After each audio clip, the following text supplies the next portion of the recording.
Hey everyone, welcome back to the AWESMR Pop channel. Today we're going to make something really cool with Jello. We're making a Jello Rubik's Cube. Give this video a thumbs up if you were able to solve the Rubik's Cube. It's pretty tough. Unfortunately, since this is made out of Jello, we can't move it around, but it's going to taste much better than the actual Rubik's Cube. The colors look amazing too, so stick around for full details. Alright, to make the Rubik's Cube, you'll need 6 different colors of Jello. Red, orange, yellow, green, blue, and purple. You're also going to need unflavored gelatin. And to make the cubes, you're going to need a mold like this. With this specific one, we can make a bunch of cubes at once, so it's pretty good. Okay, let's start by blooming some unflavored gelatin. Going to add 2 tablespoons into this bowl filled with water. Now mix this up. You just want to keep mixing until you don't see any white chunks. Perfect. Now let's start by making our red Jello. Going to add a tablespoon into a 1/3 cup of hot water. Now let's add half of this gelatin. And mix again until everything dissolves.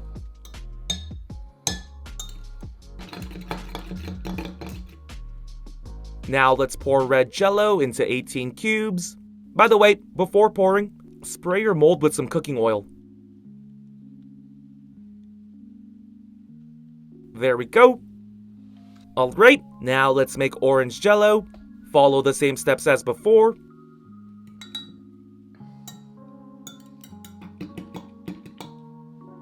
Make 18 orange cubes.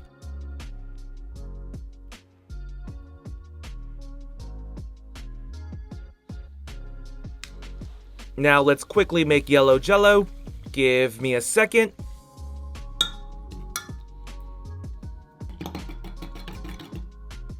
Make 18 cubes again.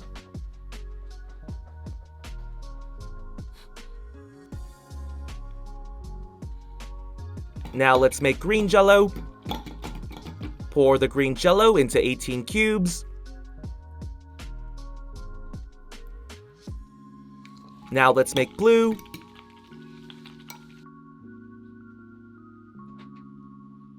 Perfect. And last but not least, purple.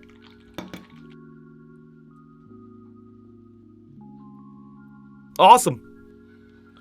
Alright, I'm going to leave these cubes in the fridge overnight, but you can also take them out after 5 to 6 hours. Okay, before taking your cubes out of the fridge, do a feel check. If they feel firm enough, they're good to go. But that's only if you take them out earlier. If you left them overnight, you should be good. Alright, I'm going to pop all the cubes out onto this cutting board.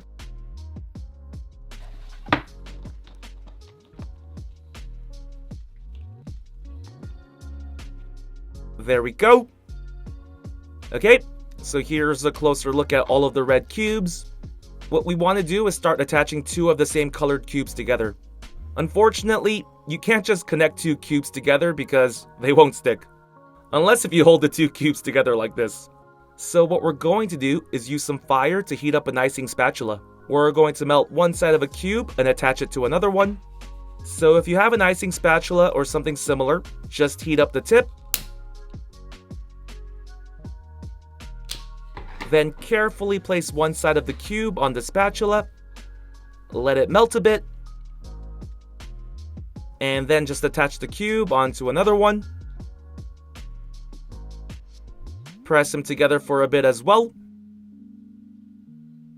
Okay, now let's do one with the orange cubes. Give me a minute.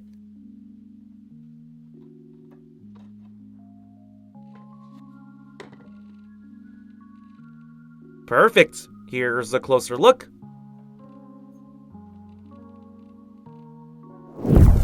And pretty much, you want to attach 2 of the same colored cubes to make these shapes.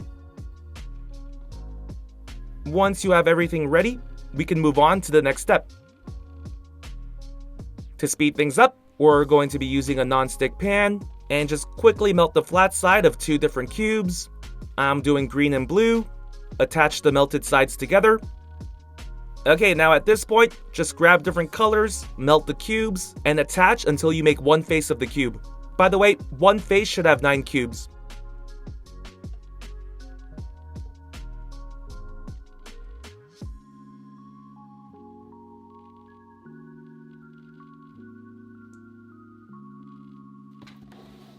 Here's a closer look at one face of the cube. Loving the colors here. Alright, I went ahead and made a couple more faces here.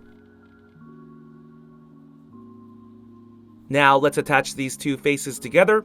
Melt one side for both.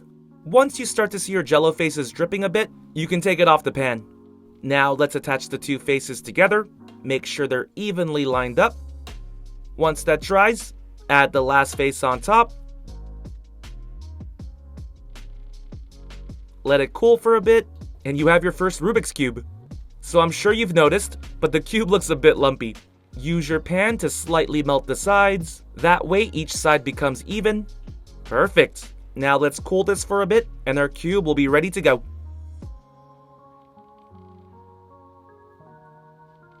I went ahead and made the other cube as well. Here's a closer look at one of the cubes. You definitely want to show this off in a bright area. The cube is pretty dark since you have so many colors stuck to each other. The bright light will bring out more of the colors. And look how beautiful this cube looks. By the way, you don't have to make perfect looking Rubik's Cubes like this. You can also make the faces uneven so that it looks like you're trying to solve it. Get creative with it. Alright, now just sit back, relax, and enjoy while I do a little slicing show.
AWESMR Pop fans! Thank you so much for watching. We can't do this without you. If you're new to the channel and became a fan, click that subscribe button for more awesome stuff. And if you want to be the first person to watch our next video, hit that notification bell to have a chance. See ya!